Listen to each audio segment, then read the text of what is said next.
kita memulai kegiatan pembelajaran pada hari ini, mari kita berdoa bersama dengan dipimpin oleh ketua kelas. Baik, kepada ketua kelas, silakan untuk memimpin doa.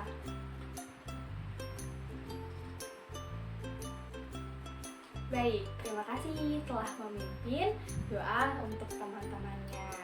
Nah, sebelum itu, Ibu mau tanya kabar kalian dulu nih. Bagaimana kabar kalian? Alhamdulillah baik. Tapi masih terasa kurang semangat nih. Jawabnya yang semangat ya. Bagaimana kabar kalian hari ini? Alhamdulillah, luar biasa.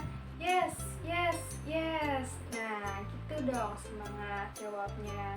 Alhamdulillah ya, semuanya dalam keadaan baik, dalam keadaan sehat. Nah, baik. Ibu mau cek hadirannya dulu nih. Hadir semua tidak ya? Oke, baik. Kiranya hadir ya semuanya. Tidak ada yang izin, tidak ada yang sakit. Nah, agar kita lebih semangat lagi nih dalam kegiatan pembelajaran, mari kita tepuk semangat bersama. Oke, Ibu yang pimpin ya. Tepuk semangat. Semangat. Semangat. Yes, yes, yes. Oke, gimana? Kalian udah panas belum? Udah semangat belum untuk memulai belajar pada hari ini? Oke, sudah semangat ya. Baik, kegiatan pembelajaran berikutnya akan dilanjutkan oleh Ibu Rini. Semangat!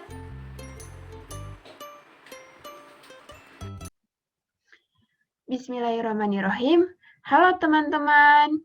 Bertemu lagi pada pertemuan kali ini kita akan membahas mengenai menemukan pokok pikiran dalam teks tulisan pada tema 1 subtema 1. Nah, sebelumnya, apakah teman-teman terasa asing mengenai pokok pikiran? Apa itu pokok pikiran? Pada kelas 4 SD, kalian sudah mempelajari mengenai gagasan pokok. Nah, pokok pikiran ini sama saja seperti gagasan pokok. Gagasan pokok atau pokok pikiran bisa dikenal juga dengan ide pokok. Dan untuk pembelajaran hari ini, kita akan lebih sering menggunakan kata ide pokok. Nah, pokok pikiran sama saja dengan gagasan pokok atau ide pokok. Ide pokok merupakan gagasan yang menjadi dasar sebuah paragraf. Nah, kita bahas kata per kata ya teman-teman. Yang pertama, gagasan adalah ide atau pikiran. Yang kedua, dasar atau awal atau pertama. Jadi, ide pokok yaitu gagasan atau ide pokok pikiran yang menjadi dasar atau awalan ketika kita mau membuat sebuah paragraf. Nah, biasanya jika kalian akan membuat sebuah paragraf, kalian harus menentukan ide pokoknya terlebih dahulu agar selanjutnya dibuat menjadi sebuah paragraf. Lalu, bagaimana langkah-langkah dalam membuat paragraf ya? Dari mulai ide pokok, nanti kalian akan kembangkan menjadi sebuah paragraf. Dalam membuat sebuah paragraf, langkah-langkahnya yaitu kalian harus menentukan ide pokoknya terlebih dahulu yang paling utama. Selanjutnya, ide pokok akan menjadi kalimat utamanya. Nah, selanjutnya kita kembangkan menjadi kalimat utama tadi dibuat menjadi kalimat pengembang. Di dalam kalimat pengembang ini bisa 1 atau 2 kalimat ya teman-teman, atau bisa juga lebih. Gabungan dari kalimat utama dan kalimat pengembang ini akan menjadi sebuah paragraf. Berikut contohnya. Ide pokoknya yaitu kesamaan organ gerak hewan dan manusia. Paragrafnya yaitu organ gerak hewan dan manusia memiliki kesamaan.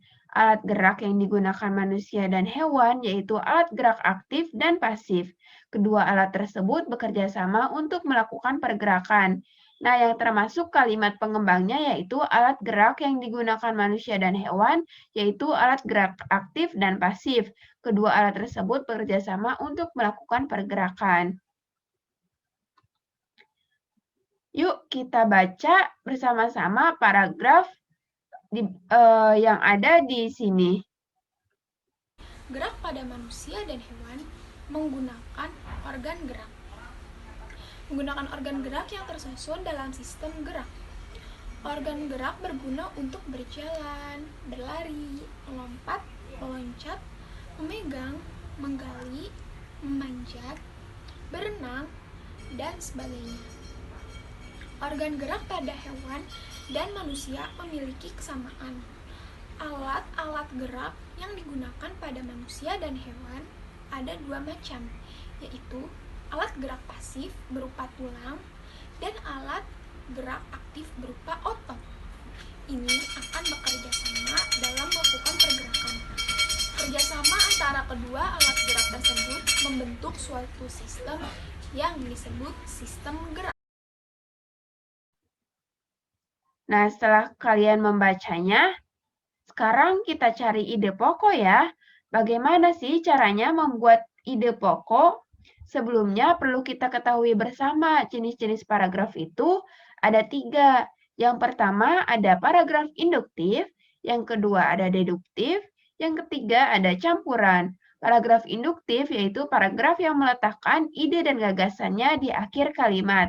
Paragraf deduktif adalah yang meletakkannya ide dan gagasannya di awal kalimat. Sedangkan paragraf campuran yaitu paragraf yang meletakkan ide dan gagasannya di awal dan di akhir paragraf. Nah, jadi ada 3 paragraf ya berdasarkan letak kalimat utamanya. Sekarang kita coba cari ide pokoknya yuk. Bagaimana sih caranya? Nah, yang pertama bisa dengan menutup kalimat utamanya. Seperti ini ya teman-teman. Nah, selanjutnya kita baca tuh kalimat yang terakhirnya. Makhluk hidup akan bergerak apabila ada rangsangan yang mengenai sebagian atau seluruh bagian tubuhnya.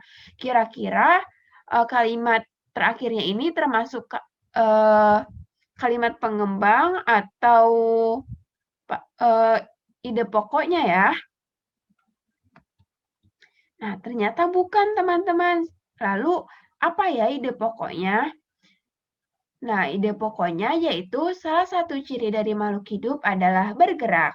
Selanjutnya hanya kalimat pengembang. Nah, ini dia lengkapnya. Secara umum, gerak dapat diartikan berpindah tempat atau perubahan posisi sebagian atau seluruh bagian dari tubuh. Makhluk hidup akan bergerak apabila ada rangsangan yang mengenai sebagian atau seluruh bagian tubuhnya. Nah, jadi ide pokoknya yaitu salah satu ciri dari makhluk hidup adalah bergerak. Sekarang kita coba cari ide pokoknya lagi yuk. Gerak pada manusia dan hewan menggunakan organ gerak yang tersusun dalam sistem gerak. Kira-kira kalimat utamanya termasuk ide pokoknya enggak ya? Yuk kita lihat. Nah, betul. Ternyata pada kalimat utamanya itu termasuk ide pokoknya. Yuk kita baca kembali. Ide pokoknya yaitu gerak pada manusia dan hewan menggunakan organ gerak yang tersusun dalam sistem gerak. Nah, sekarang kita coba cari kalimat utama dan juga kalimat pengembangnya ya, karena sudah diketahui kalimat yang utamanya itu ide pokoknya pada kalimat awal yaitu organ gerak pada hewan dan manusia memiliki kesamaan. Ide pokoknya yaitu organ gerak manusia dan hewan memiliki kesamaan yakni tulang dan otot. Sekarang kita kembangkan ide pokoknya ya. Yang pertama, organ gerak terdiri dari 2 macam. Kita kembangkan menjadi organ gerak manusia dan hewan terdiri dari 2 macam. Ada organ gerak pasif, yakni tulang, ada juga organ gerak aktif, yakni otot. Tulang dan otot memiliki fungsi masing-masing dalam gerak manusia dan hewan. Selanjutnya, kalimat kedua, organ gerak banyak sekali fungsinya. Yuk kita kembangkan kalimat ini. Nah, organ gerak banyak sekali fungsinya. Dengan organ gerak, kita dapat melakukan gerakan-gerakan dalam kegiatan sehari-hari. Misalnya, berjalan, berlari, memanjat, memegang, berenang, menggenggam. Halo, Halo, kembali lagi. Nah, bagaimana tadi kalian sudah belajar bukan dengan Ibu Dini? Belajar tentang apa? Ya, belajar tentang pokok pikiran. Nah, sekarang kita sudah berada di penghujung kelas nih. Tapi kita mau ulas bersama dulu tentang tadi apa yang sudah dibahas. Apakah ada perbedaan antara gagasan pokok, ide pokok, ataupun pokok pikiran? Iya, tidak ada ya. Mereka adalah yang menjadi sebuah dasar pada paragraf. Mereka yang nantinya akan mengembangkan kalimat utama menjadi kalimat penjelas atau yang disebut biasanya juga dengan kalimat pengembang. Nah, tadi ada berapa jenis paragraf?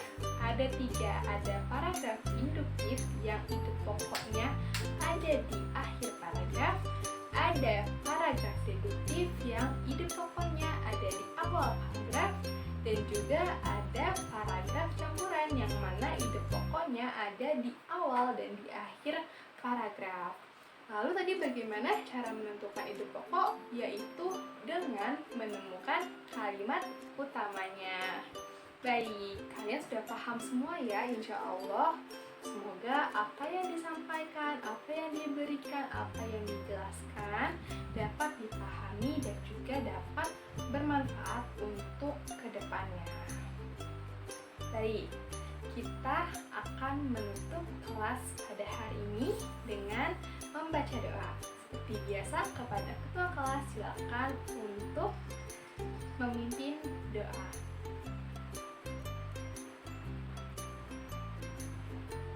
Baik, terima kasih telah memimpin doa. Ya, terima kasih. Wassalamualaikum warahmatullahi wabarakatuh.